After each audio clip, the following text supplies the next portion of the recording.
Yo guys, how's everyone doing? This is your guy Assassin Dave. Welcome back to Foreign Famous Family again. Today, we're going to spectate one of the highest ranked gameplay in the entire Pokemon Unite.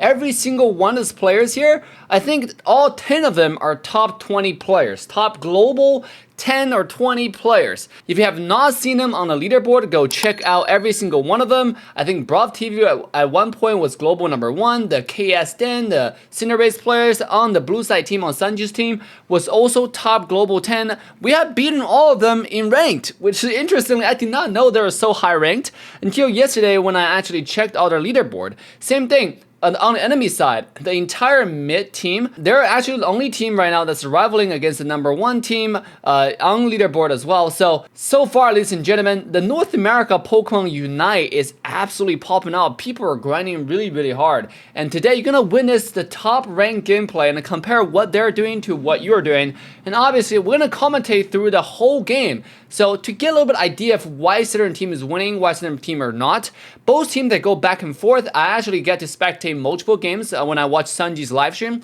So make sure you can go follow his channel as well. This guy streams all the time. He's one of the top global players. Like I said, I think he's top global 20. Every single one of the players are really good on this entire game. And you can only describe this game as going back and forth. It's not going to be a one-sided slam dunk all the time.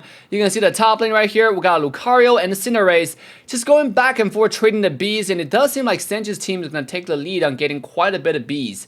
And this is something that Pokemon Unite really need to think about, or the Pokemon Company. You know, they need to come out with more content, more Pokemon as soon as possible. Right now, we don't have enough content. You're like, Dave, why do you say that? We have quite a bit of Pokemons. No, we don't have enough. You know, top lane, if you look at the top plays, there's only one Pokemon that's being played, and that Pokemon is called Lucario. There's not a single different choice. You know, if you look at all the top teams, they play one Pokemon, and that's it, which is kind of boring, to be honest. Why are we only have one Pokemon choices? You know, why are not Mamoswine top? Why are not like Crustle top? Why are not getting more choices? That's just something that's really cringe. And I hope Pokemon Company really look at their, different options and say, okay, maybe we need to nerf the Lucario, make sure that his XP doesn't really give extreme speed, doesn't really give him that much damage because he already have extreme amount of mobility, right? With the Bone Rush, with the extreme speed. So adding damage on top of it just make Lucario completely busted. So another nerf is, definitely warranted. I think they should nerf Lucario to the ground, to be honest. Like, this Pokemon is too mobile and is making the scene broken. To be honest, if you give us one ban, I would tell you every single pro team, every single tournament team, they're gonna ban one Pokemon. Guess what that is?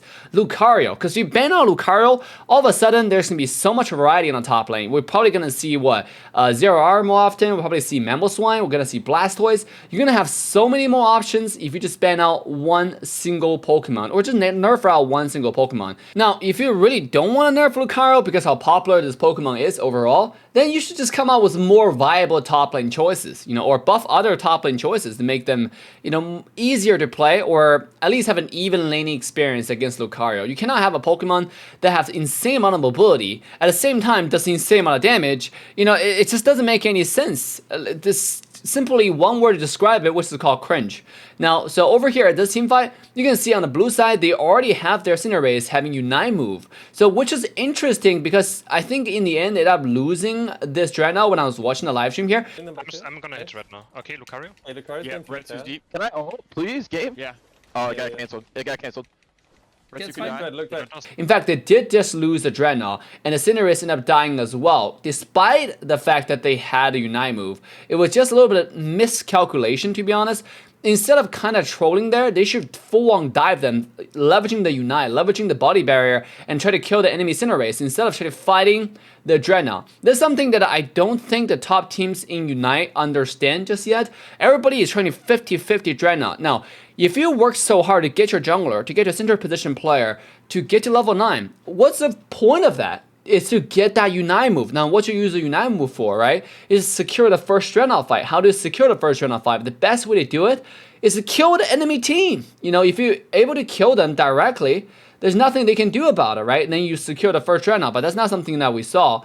We saw them trying to fight them, go even 50-50 with the enemy team, and look what happened. Eventually, they lost the Dreadnought, and then get the enemy team to over level 9, and guess what happened after they turn level 9? It's GGWPs, right? immediately the fight turns around. They lost all the leverage they had with their level 9 Cinderace ahead of enemy Cinderace because Sanji made a great play in early game. He invaded enemy Cinderace, got one buff, got the blue buff from him, which made the enemy Cinderace stay at level 7, where his Cinderace is level 9 by the time the first Dreadnought came up. So I think it's just a misplay and a miscommunication on what to do there. I believe that when Sanji dove in with the extreme speed, their entire team should follow up, leveraging the body barrier. I mean, they could be low, but it doesn't matter. They can just go in and kill them, to be honest. So very, very interesting how they actually end up losing that. Pro player here, they are just Switch players, right? They play the game. If you're a Switch player, you probably haven't played in other mobile MOBA yet, or other MOBA yet, right? Now, if you haven't played any other mobile MOBA,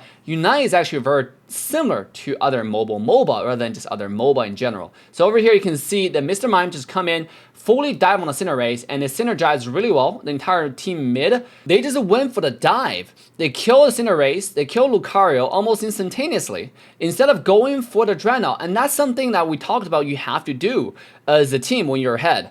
And that's why I was kind of confused that when Cinderace was level 9, the enemy Cinderace was level 7, instead of going for the fight, they were going for the 50-50 Dreadnought, which doesn't make any sense. So over here you can see the lost second Dreadnought and the snowball begins for team mid. And what happened? You know, they lost Cinderace, they lost Eldegoss, and then the bottom score zone is probably not going to be scored right now because it's under 5 minutes, and then Team Sanji team does have the jump pad. So overall, if you look at this game, it's just one little mistake. Now, Team Mid, after they capitalized on that mistake, despite a really good beginning for Sanji's team. And I wish this is something that, you know, other pro players, when they look at their own VODs and go back to watch those games, they can correct going forward. Now, obviously, this is something that we might be able to teach them, you know, as one of the pro player ourselves. Make sure to drop the like, subscribe, and turn the bell on to all notification bells if you have not joined the coolest, greatest, and baddest community in the world of Pokemon Unite, because we're going to start joining those tournaments, we're going to start grinding all those events, and to show you guys the power of Foreign Famous in Pokemon Unite, because this game is only getting started, and we're super excited for the esports scene for Pokemon Unite. You know, don't look at the game as a, oh, it's a casual game, everybody can play it. Every single casual game, it has competitive side to it, especially when you add the MOBA flavor, right? Even though it's a Pokemon game, but it does have the MOBA flavor to it. So over here, you can see Sanji where skillfully clear the entire beast, leveraging his Extreme Speed Plus and Bone Rush. They're going to try to score bottom lane. You can see the enemy Lucario just stayed here and defended. He was kind of going AFK, but eventually he came back and just defended here. This is something that you want to pay attention to. Even though you have 4 people scoring one side, but if you look at the team mid, they're always going to have someone to always defend the other lane. They're not going to send all 5 people going to one lane, because if you trade when you're ahead, you're actually losing. All right, if you're ahead, your number one goal is not to trade. It's actually just to win more. You have one person defend and 4 other people pushing the other lane. I kind of baited my team, I'm not gonna lie. I'm not really paying attention given what just happened, but oh my god, dude. And look at Fast right here on the Eldegoss is chasing Lucario, making sure he's low and he have to delay recall.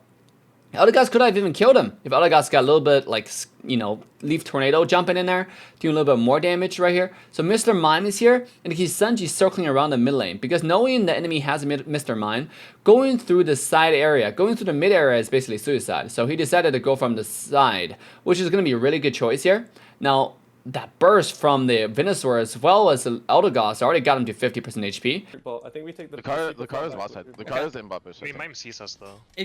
Now, we had a little bit of lag going on, but apparently Lucario is already dead. But you can see right now, the mid-majesty on the Mr. Mime, it's just zoning everyone through a little alleyway. And this is why you do not want to fight Mr. Mime through the alleyway, unless, guys, you have a Snorlax who's really good at engaging with that eject button.